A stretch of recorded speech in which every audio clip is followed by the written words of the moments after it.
Je suis interniste. Cela signifie que si vous allez voir un médecin en médecine interne et que nous ne savons pas ce que vous avez, vous allez mourir. Nous nous occupons des cas complexes et nous faisons cela dans le cadre d'une gestion à long terme, la gestion des maladies chroniques. J'ai donc 25 ans d'expérience à étudier des problèmes chroniques qui détériorent la qualité de vie. L'espérance de vie, la durée de vie en bonne santé, tout part en vrille quand vous me consultez de façon chronique. Et vous pourriez éviter tout ce destin si vous produisiez régulièrement des cétones. Un interniste, ça sonne comme un interne. Je comprends la... Le marketing autour de ça est terrible. Cela signifie que vous devez gérer des cas complexes. Votre travail, la responsabilité finale est la vôtre. Si l'équipe de médecine interne ne trouve pas la solution, vous mourrez. Donc, en gros, vous êtes un médecin des maladies chroniques. La gestion des maladies chroniques, c'est exactement ça. Vous savez, j'adore la façon dont Peter Attia parle de la médecine 2.0, qui est ce dont nous sommes experts, la gestion de tout cela, s'assurer que les ordonnances sont faites, que tous ces problèmes sont traités. L'interniste devient l'un de vos meilleurs amis car vous devez le voir régulièrement, renouveler les médicaments, surveiller les effets secondaires. C'est une usine à gaz. Quelle est, selon vous, la définition de la médecine 2.0? Oui, donc je peux t'empêcher de mourir lors d'un accouchement ou d'infection, et j'ai un antidote pour chacun de tes symptômes.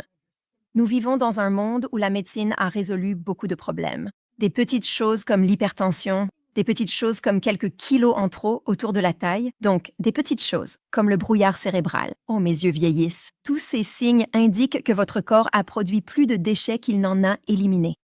Et il y avait certaines règles humaines que vous avez manquées. Et pour mes auditeurs qui ont cliqué sur cette conversation, qu'est-ce qu'ils vont retirer du temps qu'ils nous accordent en restant avec nous et en écoutant ceci? Quel sera l'objectif final pour eux dans leur vie?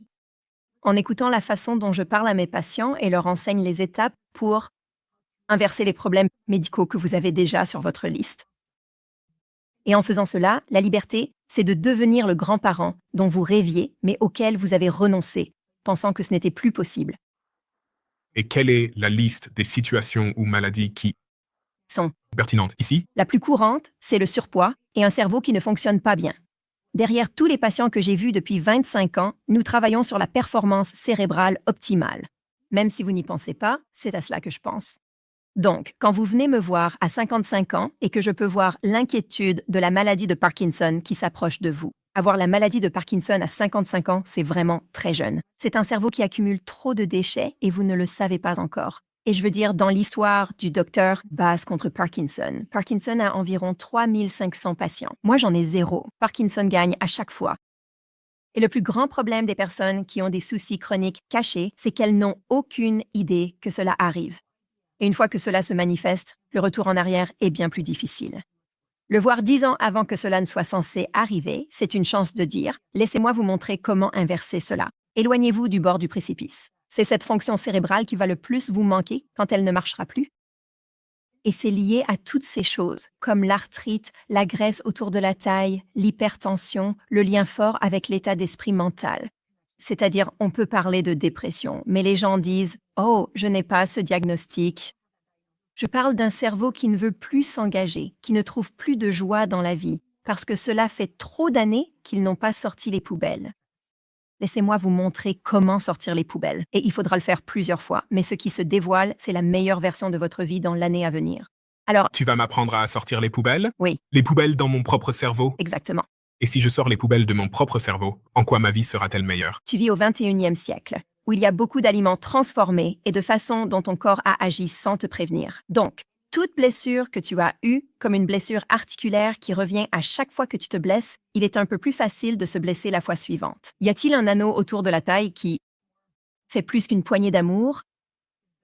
Y a-t-il une durée pendant laquelle tu te dis « je peux me concentrer pendant tant d'heures, mais je n'y arrive plus au-delà » Ce sont tous des exemples où, si tu faisais ça, si tu étais capable de dire « n'arrête pas de sortir les poubelles plusieurs fois par an, plusieurs fois par mois, si tu veux mon avis », alors tu n'aurais jamais à entrer dans ce monde où je vois des gens, ils sont dans des sables mouvants jusqu'à la taille. Pour les en sortir, il leur faut une vraie bouée de sauvetage. Quelle solution actuelle propose-t-on généralement aux gens quand ils se sentent, comme tu l'as décrit, pas bien, avec le cerveau embrumé, et commencent à ressentir des douleurs chroniques? Quelle solution typique la médecine 2.0 leur proposerait? Oui, surtout s'ils ont une bonne assurance. Oui, Ce médecin sera affilié au régime d'assurance et il va dire « dites-moi vos symptômes ». J'ai un jeu d'association. Je vais vous donner les médicaments qui vont enlever celui-ci, puis celui-là, et encore celui-là. Ce qui est toujours un inconvénient, c'est de se projeter sur 10 ans. Projetez-vous sur 5 ans. Et est-ce que les symptômes ont disparu? Non, mais cela va servir de béquille et maintenir l'architecture du corps et de l'humain sans réellement résoudre le problème, sans vraiment aller en profondeur et dire « tu as des problèmes de chimie sous le capot que tu ne mesures pas et dont tu ne parles pas ».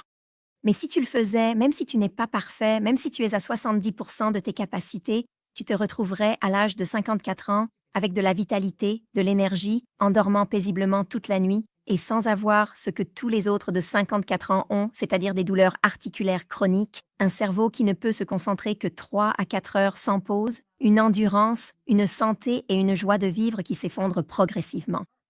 Alors, quand j'aurai 54 ans, je veux vraiment être aussi jeune, aussi énergique et aussi éloquent que toi, tout en restant aussi vif d'esprit, aussi brillant et aussi plein de vivacité que tu l'es. Alors, que devrais-je faire maintenant pour m'assurer de ne pas décliner ni me détériorer dans tous ces domaines que j'ai décrits? Eh bien, qu'as-tu pris au petit déjeuner? Aujourd'hui, Oui, je n'ai pas encore pris de petit déjeuner. ce n'est pas grave, ce n'est pas une mauvaise chose. Mais quand tu auras 54 ans, tu devrais probablement consommer les calories le matin, pas le soir. Nous savons qu'en vieillissant, le coût d'une calorie dépend du moment où on la consomme. Si tu manges cette nourriture, une bouchée après 6 heures du soir équivaut à 10 bouchées avant midi. Donc, si tu te demandes comment tirer le meilleur parti de la nutrition, mais que manger reste aussi un plaisir. Si vous ne prenez qu'une bouchée après 18 heures et 10 avant, déplacez cette nourriture vers le matin. À ton âge, quel est le dernier repas que tu as mangé? Hier, Ouais? pour le dîner, j'ai mangé du cabillaud et de la salade. J'ai aussi mangé des pâtes. D'accord.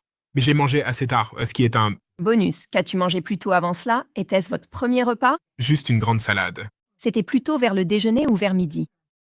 Probablement vers 16 heures. Donc tu as attendu jusqu'à 16 heures pour manger. C'est très courant. C'est un schéma vraiment courant chez les personnes qui pratiquent ce qu'on appelle le jeûne intermittent ou l'alimentation à durée limitée. Ils placent cette fenêtre alimentaire ici, mais il y a ce ballon à la fin de la journée. Oui. Et c'est vraiment le cas.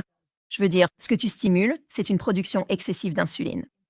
Et tu vas te réveiller le lendemain matin. À quelle heure t'es-tu réveillé ce matin? Aujourd'hui, Moi? je me suis couché assez tôt pour moi. Je me suis réveillé vers 7h30 du matin. D'habitude, c'est plus tard. Et est-ce que tu as eu un vrai sommeil de 7-8 heures ou comment? Oui, donc, Pendant ce temps, tu as fini de manger vers 22 heures. C'est ça? ouais, D'accord, il est 7. un peu plus tard. D'accord, donc 23 heures et tu t'es réveillé à 7 ou 7h30 du matin. Donc ça fait environ 8 heures depuis que tu as mangé. Ton insuline agit encore, surtout si le repas était copieux et contenait des glucides. Tu as mangé des aliments transformés tard le soir et tu es au début de la maladie, n'est-ce pas? Tu es au début de ce processus inflammatoire chronique qui fait que tu vieillis plus vite. Il ne faut pas faire ça. Il ne faut pas avoir un taux d'insuline élevé toute la nuit. Alors, peux-tu m'expliquer, comme si j'avais 12 ans, ce qu'est l'insuline et son rôle? Parce que, vous savez, ici, nous nous concentrons sur comment vivre plus longtemps et bien vieillir. Ouais. Un instant, mais quel rôle joue l'insuline et qu'est-ce que l'insuline? L'insuline isole donc. D'accord. Voyez ça comme quelque chose qui vous rend tout doux, ça vous fait grossir. Elle a aussi d'autres rôles, mais nous allons parler ici des maladies chroniques, domaine dans lequel elle n'intervient pas, un problème de rareté. Vous en produisez en abondance. Et lorsqu'elle est en excès, elle va stocker de l'énergie pour le cas où vous traverseriez une période de famine. Elle va aussi vous faire grandir. Ici, grandir signifie prendre un peu de poids, mais cela veut aussi dire, par exemple, que la peau s'épaissit un peu, qu'on a des accrocheurs-dents. Et ce à quoi je pense toujours, c'est ce qui se passe dans leur cerveau. Et quand cette insuline reste élevée pendant des années et des années, tout comme la vôtre. Si vous ne mangiez pas le reste de la journée et que vous vous leviez demain matin, ce serait à peu près le temps écoulé après un repas tardif la veille au soir. C'est le temps qu'il vous faudrait pour dire « d'accord, on est revenu au point de départ ou à l'endroit où on devrait être le matin ». Pour quelqu'un qui n'a jamais eu d'insuline, il y a un contexte à donner sur ce qu'elle fait. Elle agit comme un transporteur